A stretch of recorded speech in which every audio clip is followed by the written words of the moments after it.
शन्नो मित्रः शं वरुणः शन्नो भवत्वर्यमा शन्न इन्द्रो बृहस्पतिः शन्नो विष्णुरुक्रमः ॐ शान्ति शान्ति शान्तिः।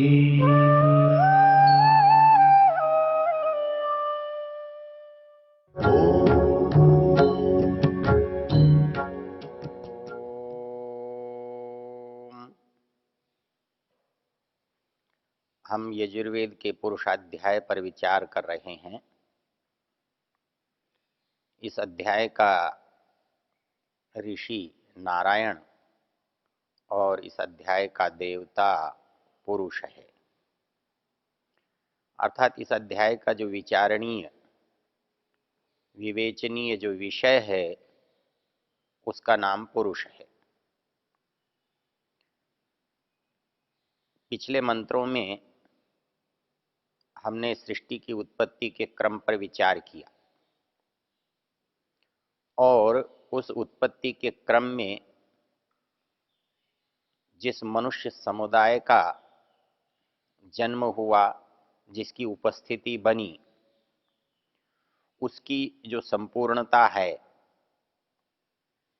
अर्थात वो एक समाज किन किन बातों की आवश्यकता रखता है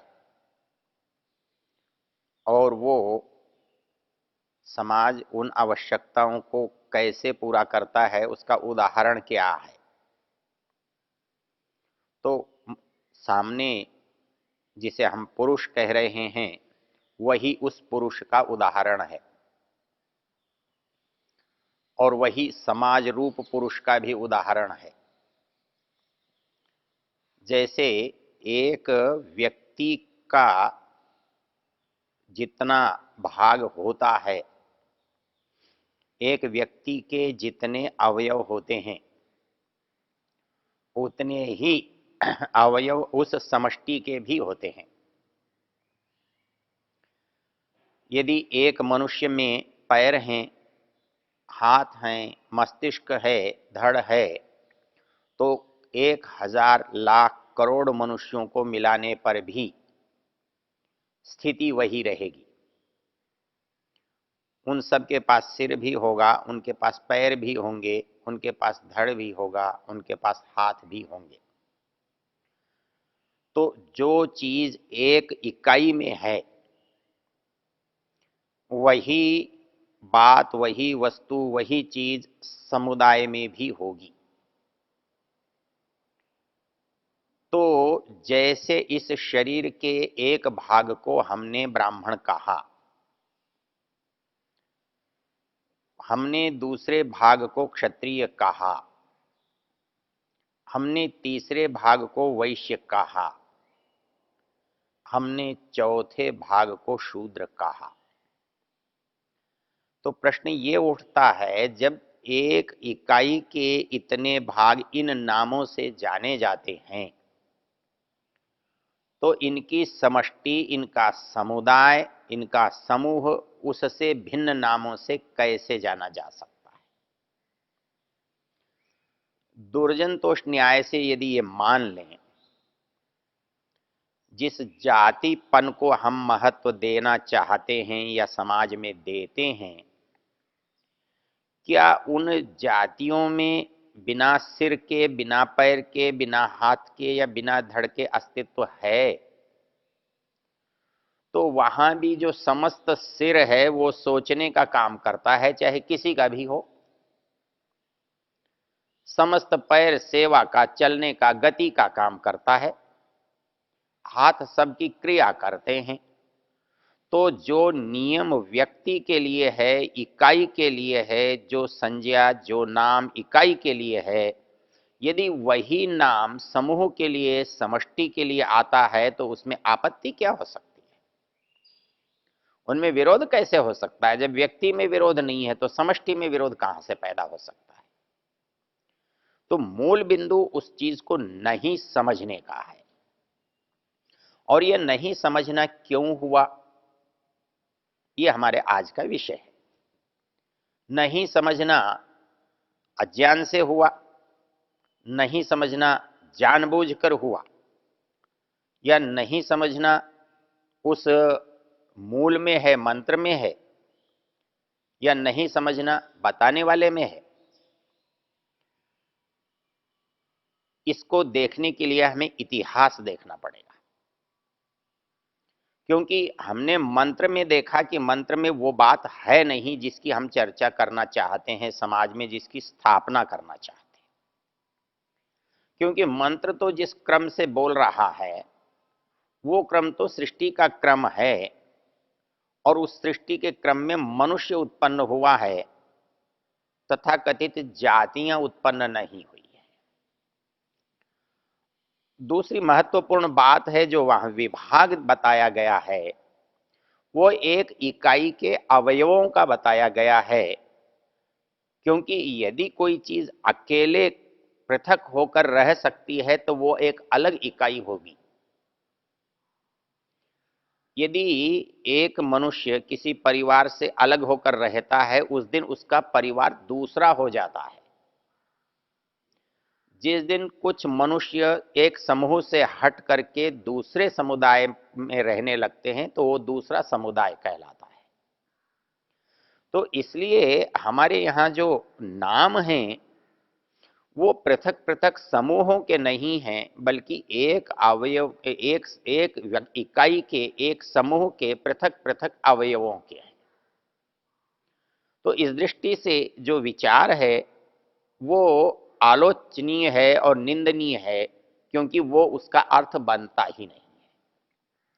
लेकिन ऐसा हुआ क्यों, कैसे हुआ? तो क्या अनायास हुआ? अनायास तो नहीं हो सकता। अनायास इसलिए नहीं हो सकता कि हमारे पूर्वजों ने, हमारे पूर्व ऋषियों ने, जिनके लिए वेद कहता है पूर्वेभ्यः पूर्वजेभ्यः पथिकृद्भ्यः, वो हमारे पूर्व हैं। इतना ही नहीं, वो हमारे पूर्वज भी हैं। और वो पूर्वज ही नहीं हैं, वो पथिकृत हैं, वो हमारा मार्ग प्रशस्त करने वाले हैं, वो हमारे लिए मार्ग सुझाने वाले हैं, वो हमारे लिए मार्ग बनाने वाले हैं। तो ऐसे लोग हमारे साथ कोई मिथ्या आचरण करेंगे, अनुचित आचरण करेंगे, गलत निर्देश देंगे, ये संभव नहीं है। तो इस दृष्टि से जब हम विचार करते हैं तो मनु महाराज ने एक बात लिखी है कि मनुष्य को उचित और सही रास्ते पर चलने के लिए उसका एक अच्छा सा मार्गदर्शक होना चाहिए। जैसे किसी रास्ते पर हम चलते हैं तो एक सड़क होती है, एक सड़क दिखाने वाला प्रकाश होता है, और एक हम चलने वाले होते हैं। तो वैसे ही इस जीवन को चलाने के लिए एक मार्ग चाहिए, प्रशस्त मार्ग चाहिए, और उस मार्ग पर एक प्रकाश चाहिए जो हमें उस मार्ग का बोध कराता रहे, अवलोकन कराता रहे। और उसको हमने वेद के रूप में जाना और देखा है। मनु महाराज एक स्थान पर कहते हैं, वेदाभ्यासः तपोज्ञानम इंद्रियाणाम च संयमः धर्म क्रियात्मचिंता च निश्रेयस करम परम। अर्थात एक मनुष्य को जहां खड़ा है वहां से यात्रा करते हुए उसे वहां तक पहुंचना है जो उसके जीवन का परम है, लक्ष्य है। तो ऐसी यात्रा जो यहां भी मेरे लिए लाभकर हो, यहां से भी मुझे पार लगा सके। यदि कोई ऐसी यात्रा बताए जो वहां के बारे में तो विचार कराती हो और यहाँ के बारे में नहीं कराती हो, तो वो अधूरी है। और वो यात्रा भी अधूरी है जो मुझे यहाँ तो यात्रा कराने में सहायता करती है लेकिन आगे नहीं पहुंचा सकती। तो इसलिए ऐसी यात्रा हो जो इस संसार में और इस संसार से बाहर जाने में, संसार के रहने में सहायता करे और संसार से बाहर जाने में सहायता करे। इसके लिए हमारे यहाँ दो शब्दों का विधान है। हम उसको अपवर्ग या निश्रेयस के रूप में कहते मानते जानते हैं। जो हमारे स्थानीय समस्याओं का निदान है वो जिन शब्दों से हम जानते हैं उसको हम अभ्युदय कहते हैं, उन्नति कहते हैं, हमारी श्रेष्ठता संपत्तिशालिता कहते हैं। लेकिन वो ऐसी होनी चाहिए कि जो हमको यहाँ सुखपूर्वक यात्रा तो करा दे किंतु अगली यात्रा में वो सहायक बने, बाधक नहीं। क्योंकि पहली यात्रा पूरी किए बिना दूसरी यात्रा संभव नहीं है।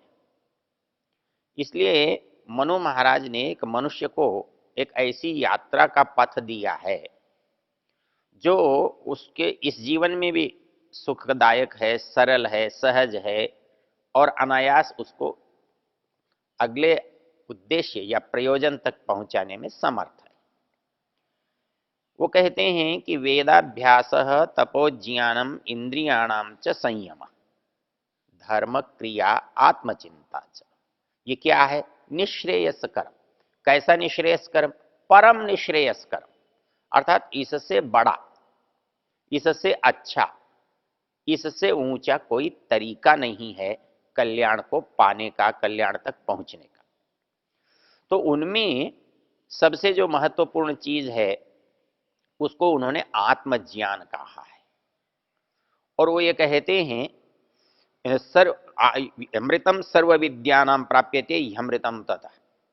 कहते हैं कि ये वो चीज है जो समस्त चीजों का मूल है। ये मूल होने से क्यों मूल है? कहते हैं अमृत को प्राप्त कराने वाली चीज है। और उसको कौन प्राप्त कराता है? कहते हैं वेद। वेद के लिए मनु महाराज ने जो शब्दावली प्रयोग की है वो पूरे इतिहास में इतनी सुंदर शब्दावली किसी ने भी प्रयुक्त नहीं की है।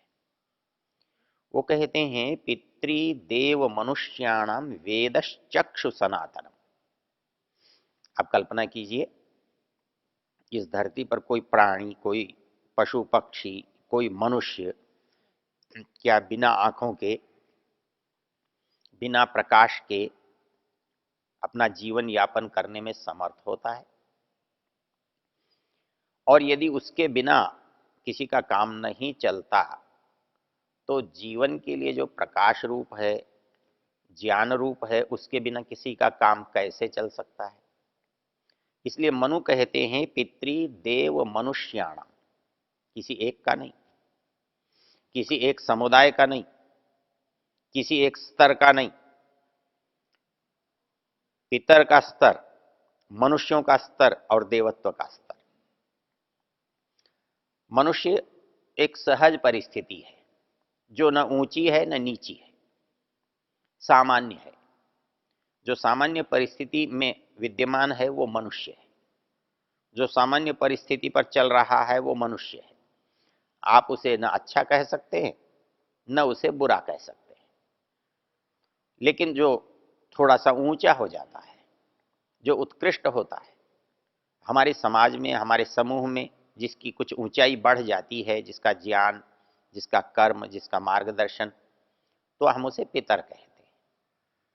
और जो ऊंचाई की पराकाष्ठा पर जाते हैं, सर्वोच्च हो जाते हैं, वो देव कोटि में आते हैं। तो वो ये कहता है चाहे तो मनुष्य अपने जीवन को चलाना चाहे तो, चाहे पितर या पितृवर्ग का जो समुदाय है वह हो तो, और चाहे देव हो तो, इन सब की जो आंख है ना वो वेद है। और सनातनम चक्षु, वो ऐसी ऐसी आंख नहीं है अभी मिली है, थोड़े दिन पहले मिली है, ऐसी नहीं है। वो सनातनम चक्षु है, सदा से है।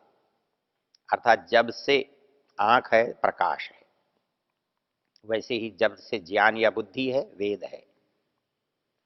इन दोनों में जब जब मेल होगा, साम्य होगा, साहचर्य होगा, यात्रा सुगम होगी। इनमें गड़बड़ होगी, एक में या दूसरे में या दोनों, तो वह परिस्थिति हमारे लिए असहज होगी, हमारे प्रयोजन को सिद्ध करने वाली नहीं होगी। इसलिए मनु महाराज कहते हैं पितृ देव मनुष्याणाम वेदः चक्षु सनातन। वेद पितरों का, देवों का, मनुष्यों का सनातन चक्षु है। और ये कैसा है? अशक्यम अप्रतर्क्यंच, अर्थात इसकी तुलना, इसका निर्माण करना मनुष्यों के लिए संभव नहीं है। इसका पार पाना, इसको बुद्धिगम्य कर लेना, ये मनुष्य के बाहर की बात है, ये देवों के बाहर की बात है, ये पितरों के बाहर की बात है। और इसको जानने से, इसको समझने से संसार का सब कुछ समझा जा सकता है।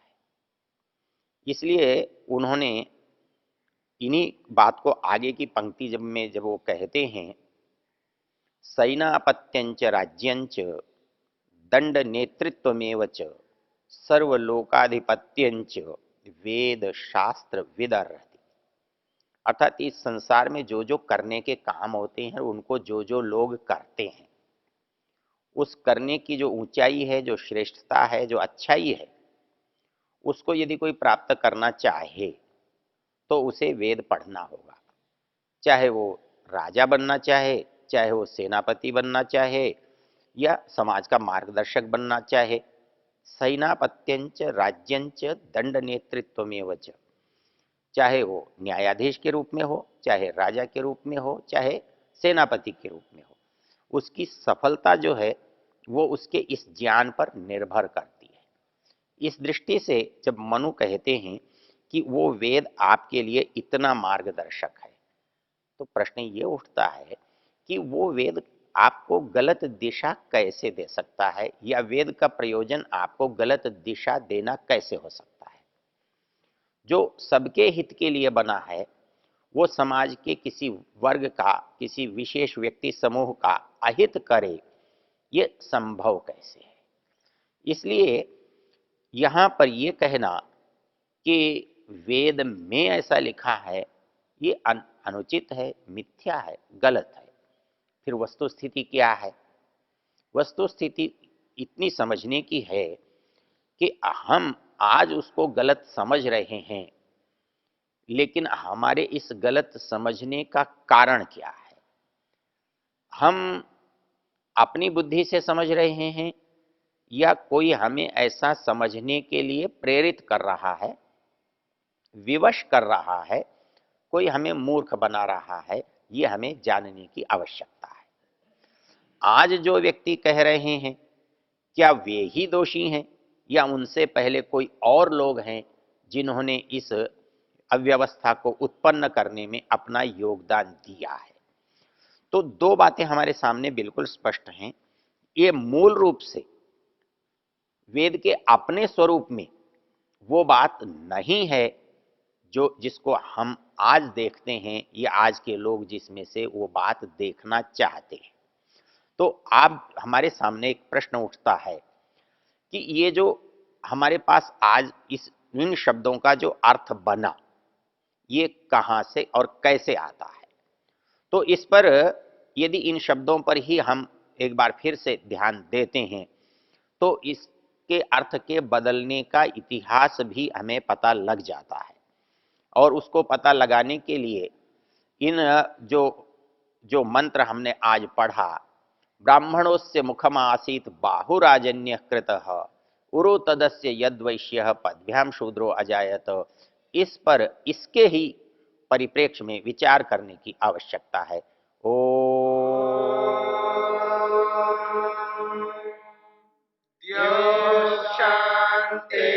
शांतिरंतरिक्षं शांति पृथिवी शांतिरापः शांतिरोषधयः शांतिः वनस्पतयः शांतिर्विश्वे देवा शांतिर्ब्रह्म शांति सर्वं शांति शांतिरेव शांति क्षमा शांतिरेधि। ओम शांति शांति शांति।